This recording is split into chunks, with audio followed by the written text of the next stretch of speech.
नमस्कार दोस्तों, मैं अनीता ध्रुव, सिविल जज क्लास 1 कसडोल। छत्तीसगढ़ राज्य विधिक सेवा प्राधिकरण की ओर से चलाए जा रहे अभियान जन चेतना कार्यक्रम के तहत आप लोगों को दहेज मृत्यु के संबंध में जानकारी देने के लिए यहाँ उपस्थित हुई हूँ। हमारे भारतीय समाज में विवाह के समय दहेज दिया और लिया जाता है। इसे भारतीय संस्कृति का महत्वपूर्ण अंग माना जाता है। विवाह के समय एक पिता के द्वारा अपनी पुत्री को स्त्री धन के रूप में दिया जाना अपना धार्मिक दायित्व समझा जाता है, किंतु लालच के वशीभूत जब वर पक्ष के द्वारा उस नवविवाहिता स्त्री से उसके माता पिता के घर से दहेज लाने के लिए विवश किया जाता है, उसे यातनाएं दी जाती हैं, उसे प्रताड़ित किया जाता है। इन सब के फलस्वरूप यदि उस विवाहिता स्त्री की मृत्यु हो जाती है, उसे दहेज मृत्यु कहा जाता है। भारतीय दंड संहिता 1860 की धारा 304 ख की उपधारा 1 में दहेज मृत्यु को परिभाषित किया गया है, जिसके अंतर्गत जहाँ किसी स्त्री का मृत्यु दाह से या शारीरिक क्षति से हो जाती है या उस स्त्री की मृत्यु विवाह के पश्चात 7 वर्ष के भीतर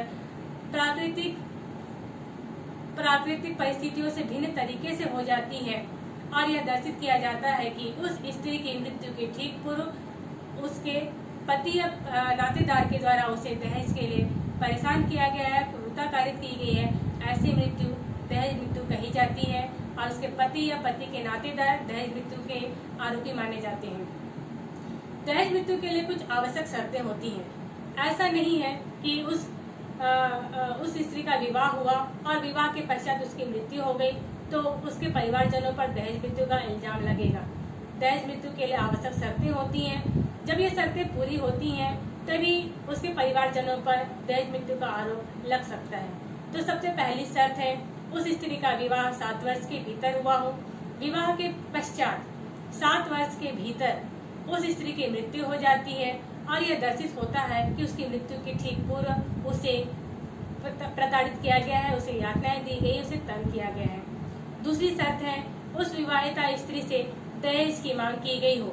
उस विवाहिता स्त्री से या उसके माता पिता से या उसके घर वालों से विवाहिता स्त्री के पति या पति के नातेदार के द्वारा दहेज की मांग के संबंध में उस स्त्री के साथ मारपीट किया जाना, प्रताड़ित किया जाना, तंग किया जाना।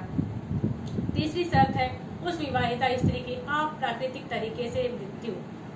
जहां किसी स्त्री की मृत्यु जलने से, कटने से, फांसी से या अन्य रीति से शारीरिक चोट के कारण हुई हो, ऐसी मृत्यु को अप्राकृतिक मृत्यु कहा जाता है।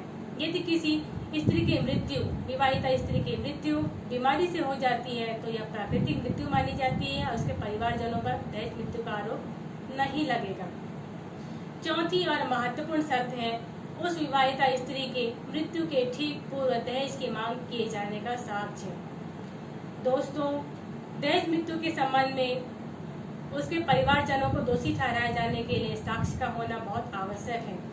जहाँ कहीं भी यह दर्शित होता है कि उस स्त्री, विवाहिता स्त्री की मृत्यु के ठीक पूर्व उसे दहेज के लिए प्रताड़ित किया गया है, मानसिक रूप से प्रताड़ित किया गया है, उसको पीड़ा दी गई है, लगातार यातनाएं दी गई हैं और यदि इन सभी का साक्ष्य उपलब्ध है, जैसे उसकी मारपीट किए जाने के FIR हो या उसका मेडिकल रिपोर्ट हो, तो ऐसे साक्ष्य के आधार पर उसके पति और पति के नातेदार पर दहेज मृत्यु का इल्जाम लग सकता है, उसे दोषी ठहराया जा सकता है। दहेज मृत्यु के संबंध में जो भी दोषी पाया जाता है उसे, जिसकी अवधि 7 वर्ष से कम की नहीं होगी किंतु जो आजीवन कारावास तक की होगी, दंड से दंडित किए जाने का प्रावधान है। दहेज मृत्यु के संबंध में समस्त अपराध के विचारण सेशन न्यायालय में होते हैं। दहेज मृत्यु से संबंधित प्रत्येक अपराध संज्ञेय अर्थात जिसमें पुलिस बिना वारंट के गिरफ्तार कर सकती है, अजमानती और असमनीय अर्थात जो राजीनामा योग्य नहीं होते हैं। भारत सरकार के द्वारा भी दहेज मृत्यु को रोकने के लिए समय समय पर आपराधिक अधिनियम बनाए गए हैं।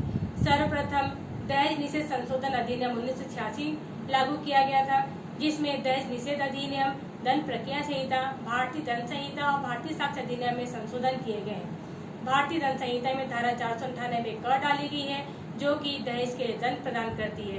इसी प्रकार धारा 304 ख डाली गई है जो कि दहेज मृत्यु के लिए दंड प्रदान करती है।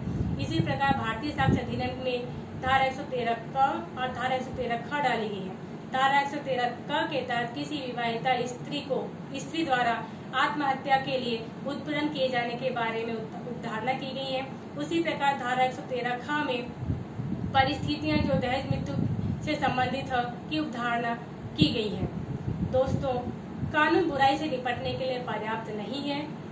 इस खतरे को जीतने के लिए महिलाओं को उनके अधिकारों के प्रति जागरूक करने के लिए एक व्यापक सामाजिक आंदोलन की आवश्यकता है। अभी भी ग्रामीण क्षेत्रों में महिलाएं अपने अधिकारों के प्रति अधिक अशिक्षित और कम जागरूक हैं, जिसके कारण वे अभी भी शोषण का शिकार बन जाती हैं। नमस्कार।